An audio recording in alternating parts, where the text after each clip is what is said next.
Hello, hi, welcome once again to M5's English language learning program, Let's Speak English.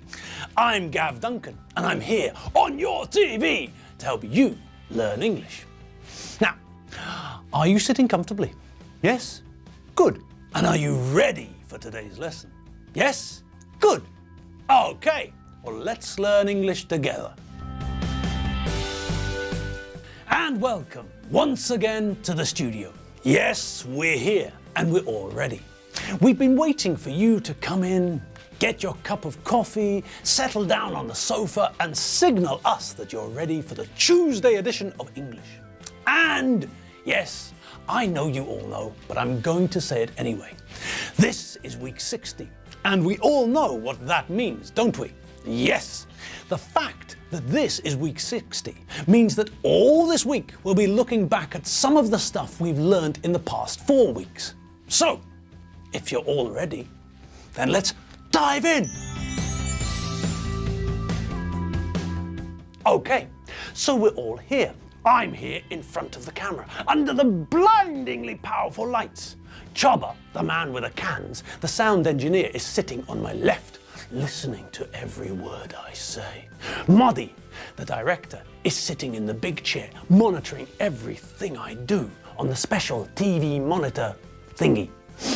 Adam, the man in charge of the autocue, the camera technician, is controlling the autocue. Virag, the scripter, is sitting there on my left, keeping an eye on the stopwatch. Otti, the cameraman, is directly in front of me, checking that I remain in shot and in focus, and making sure that the white balance is correctly set, so that you see me like this and not like this. Oh, and last but not least, Juji, the brush, head of our makeup department, is sitting there behind Otti, the cameraman. And what's she doing? Well, she's also watching me on the special TV monitor thingy. But where Otti's watching me for position, focus and colour and white balance, Juji's paying attention to my face, seeing if I'm sweating too much. Because when I sweat, my face becomes shiny and my skin reflects the light. When I start to sweat too much, then Juji, the brush, dabs some makeup onto my face to absorb the sweat, so that I look more, well, human. Anyway, hopefully I look human enough for you all today. Now, we're almost ready, aren't we? Yes, but there's one thing left for us to do, isn't it? Yes, animals, assemble. We're following protocol here, and it's time for us to give the animals their instructions, their orders. So, Gusti, you know the drill, don't you? You know exactly what we want from you. You know exactly what we need you to do, don't you? Yes. That's right. What we need you to do is to calm down. Just settle down and stop dancing all over the place like a drunken gibbon. Okay? It's only for quarter of an hour, and then you'll be free to dance like a mad chicken as much as you like. Okay? All right. 1 down, 2 to go. Margot, you know what we require of you, don't you? That's right. We need you to not block the TV screen. So, okay, if you want to, you can sit on top of the TV set. We know you like it there. It's nice and warm there, isn't it? Okay, so yes, sit there if you want. Lie there if you want. But, and this is the important part, don't block the screen. Keep your tail out of the way. Okay? 2 down, 1 to go. Nigel. How are you today, Nige? Did you have carrots and celery for breakfast? Were the carrots and celery nice? Were they fresh and crunchy? Good. Now, Nigel, you know what we want you to do, don't you? Yes, that's right. We'd like to ask you to keep quiet for the next 15 minutes. I mean, we all recognize that funny, squeaking, snorting, grunting sound is, well, quite cute. But when we're here trying to teach people English and you're there doing a fine impression of a pneumatic drill, well, it makes it really hard for people to hear what I'm saying. And that's not very helpful, is it? No, it's not. So, Nige, We all know what a great, helpful bloke you are, and I'm sure that you'll help us all now by putting a cork in it, okay? So, Nige, for the next 15 minutes, cork it, okay? Yesterday, we had a quick look at how we make sentences in English. We looked at the way we put different elements together. Elements like subject, pronouns, words like I, you, he, she, and it, verbs and objects. We looked at the fact that if we're making a sentence in the present simple, we have to conjugate the verb. We have to make sure that we use the correct form for the correct subject. There are different forms for the third person singular form of verbs in English in the present simple. To conjugate most regular verbs correctly for the third person singular, we have to add an S to the infinitive. But if the verb ends in SS or SH or CH or O or X, then we don't add S to the infinitive. When we make the form for the third person singular, we add ES. The verb to be is different. It's irregular, which means that we have to learn the different forms of the verb for the different subjects. I am, you are, he is, she is, it is, we are, you are, they are. But as we all know, that's not very difficult. They're practically all the same, aren't they? I mean, the only ones which are different are the first person singular and the third person singular. I am, and he, she, and it is. All of the other forms of the verb to be in the present simple are. Simple, really.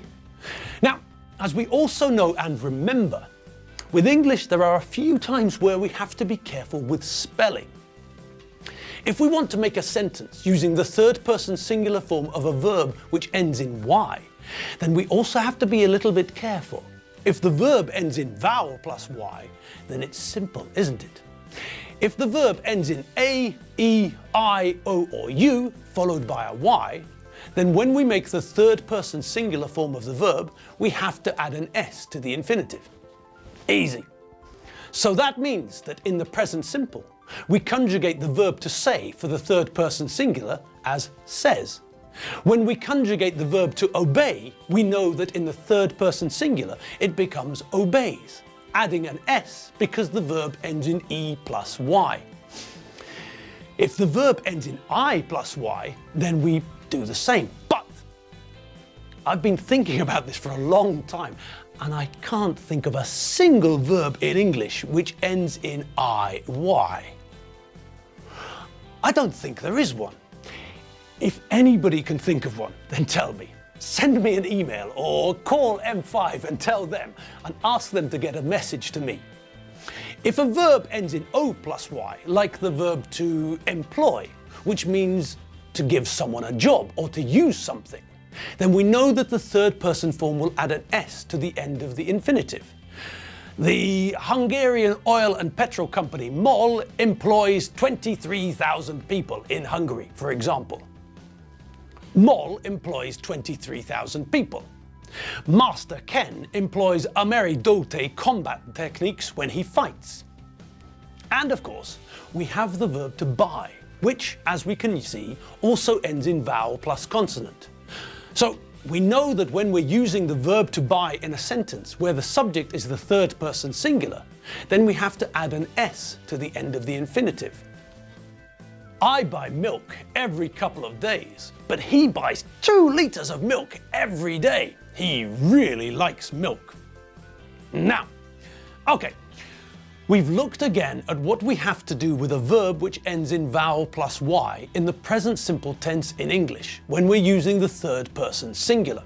But who remembers what happens when the verb in question ends in consonant plus Y? Well, as I'm sure you all remember, all that's different with these verbs ending in Y is that we don't add an S to the end of the infinitive, but we replace the Y with IES. So, if, for example, we think about the verb to carry, we know that when we want to talk about a subject in the third person singular in the present simple, then we don't say he, she, or it carries with a Y, but we replace the Y with IES, and it becomes he, she, or it carries. He carries his lunch in his backpack. He carries his lunch in his backpack. She carries the rubbish out every morning. She carries the rubbish out every morning. This train carries commuters to work from Erd. This train carries commuters to work from Erd. And that reminds me, do you all know the verb to commute? The verb to commute means to travel from your home to work. If you live in a different place to where you work, and you travel to work every day in the morning, and then travel back home again in the evening, then you commute. You are a commuter. We get the noun from the verb. A person who commutes to work is a commuter. So, if someone lives a few kilometers outside a city, and they go to work in the city every day and then come back in the evening, then that person is a commuter. So, if we look at London, for example, most of the people who work in London don't live in London. It's too expensive and there's nowhere to park. These people live outside London, in the suburbs, and every morning and evening they catch trains, commuter trains to take them into London and then back home. A commuter train is a train which takes people to the nearest city or big town to work. That means that most commuter trains will leave the suburbs, the areas around the city where most people live, in the morning so that they can get into the city in time to start work. In the evening, the same trains will bring the commuters back home. Now, when we think about commuting, we also know that there are more people traveling than usual. There are lots and lots of people catching trains to get to work in the morning, and lots of people catching trains to get home in the evening. This means that there are more people traveling at these two times of the day. These times are what we sometimes call rush hour. This is the time of day when everyone is rushing about. Now, the verb to rush is a synonym for the verb to hurry. When we rush or hurry, we try and move or do something faster than usual. We feel that we don't have enough time, so we have to rush, we have to hurry. Normally, every evening, Dave Squid sets his alarm clock for 6:45 a.m. Yesterday evening, Dave forgot to set his alarm clock, and this morning, the alarm clock didn't wake him up. Dave didn't wake up at 6:45. He overslept. He woke up at 7:30. When he woke up, Dave panicked. He realized that he didn't have enough time to get ready for work like normal. Normally, Dave grinds some coffee beans, pours some water into the espresso coffee maker, then puts the ground coffee in the basket above the water, then he puts the coffee maker on the hob and turns it on. Dave knows that the coffee will be ready in 5 minutes, so he has a shower, then he brushes his teeth, then he combs his hair while the espresso maker is making his coffee. Okay. So that's what he normally does. But this morning, because he overslept, he hasn't got time to do things the normal way. Now, because he's late, Dave has to rush. He has to hurry.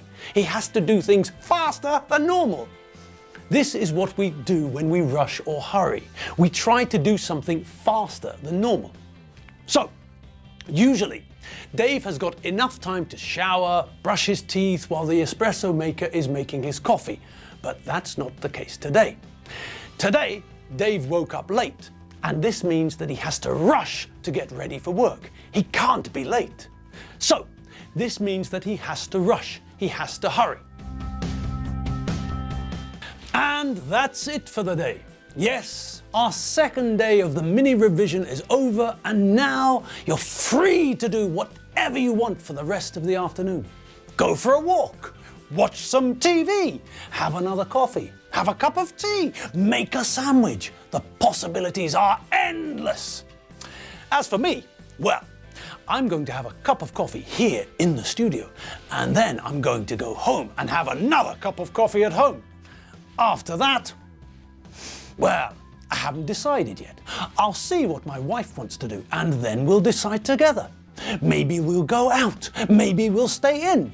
Anyway, whatever I do, I'll make sure that I have a great time, and I recommend that you do the same. Whatever you do this afternoon and evening, have fun. Okay, you all know where to go on the internet if you need some more English. www.m5tv.hu. That's where we store the old lessons, and that's where you can find our vocabulary list too. All right, the lesson's over and we're off like a scalded cat. Have a great evening and I'll see you all tomorrow. See you later. Bye.